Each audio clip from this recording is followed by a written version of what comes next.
From the fatal explosion at the Upper Big Branch coal mine in West Virginia earlier this month to last week's oil rig disaster in the Gulf, life on the job can be dangerous for millions of Americans.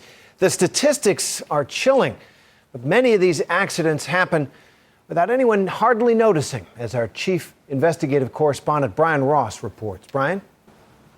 Terry, more Americans are killed on their jobs in this country every year than have been killed in the entire 7 years of the war in Iraq. It is a hidden national tragedy.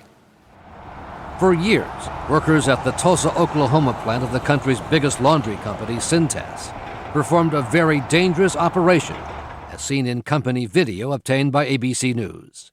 To dislodge the backup of wet uniforms being fed into the huge tumbling dryers, workers would climb onto the moving conveyor belt and give the pile of clothes a good kick, trying to avoid being pulled in. It's not like once a week or once a month thing happen. It can happen 3, 4, 5 times a day. An internal Cintas document shows the company knew of the problem by at least 2004, after a worker fell in an incident that could have resulted in serious injury and possible death.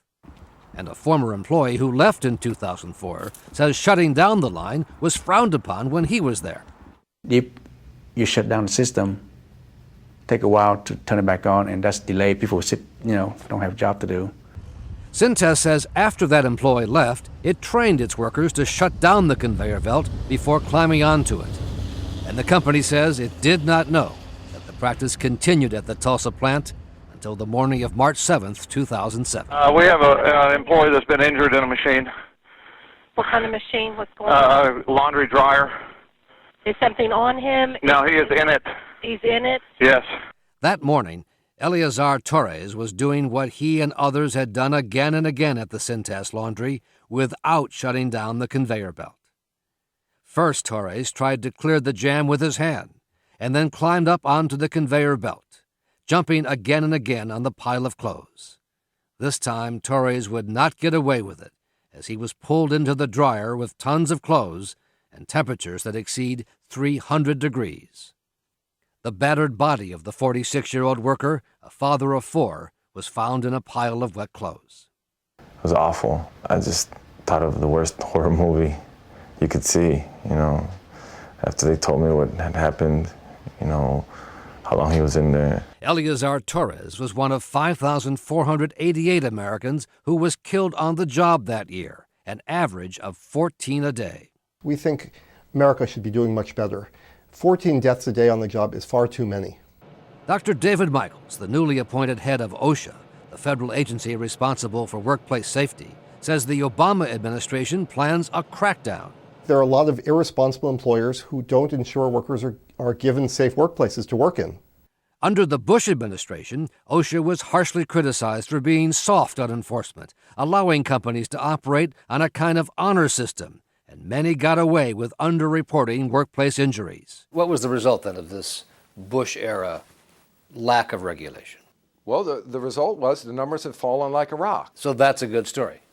It's a story. I don't know if it's a good story. It's a story. It's a tale. It's a yarn.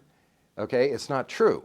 So everyone's happy if these injuries are not reported. Of course. It's a win-win-win-win, except for the worker. Companies that report low or zero injury rates do not generally get inspected by OSHA. The sign outside the Salinas, California plant of the Smurfit Stone Paper Company says safety first. But state prosecutors say the drive to keep the injury rates at or close to zero led some officials here to falsify records. Francisco Polito had a finger cut off at the plant, but he says he was discouraged by a company official from filling out an OSHA injury report. He told me that it was going to be hard on me if it became a lost time accident. Prosecutors allege that Smurfit Stone Company officials also tried to send injured workers to a physician's assistant at a clinic instead of the hospital to avoid a record of medical treatment.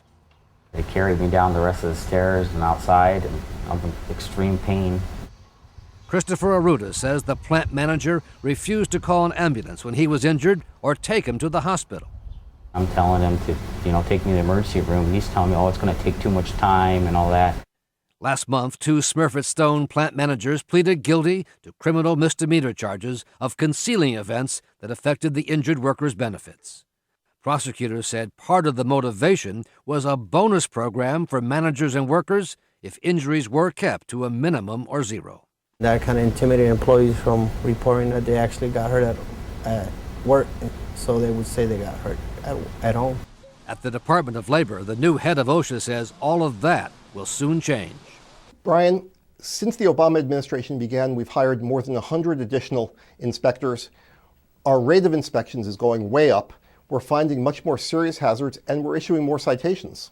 As a general rule, employers do not cheat. Baruch Felder, a former representative of the National Association of Manufacturers, says there's no evidence companies are systematically cheating on injury reports. I think they haven't found it up to this particular point, and I think that the notion that they're going to find an industry-wide attempt to hide the ball is going to be flawed. They shouldn't look? Shouldn't spend the money to look? I think they ought to spend the money to find people falling off roofs who aren't wearing their lanyards and their safety belts. I think the last administration was very comfortable with this idea that injury rates were slowly going down, but they didn't want to pick up the rock and look underneath it. I think what's going on here is there's an epidemic of programs that discourage workers from reporting injuries. In the case of the Cintas laundry plant in Tulsa, it was only after the worker was killed in the dryer that OSHA moved in and cited the company for 42 safety violations and levied a fine of almost $2.8 million. The new head of OSHA says that's the kind of crackdown we should expect to see more often.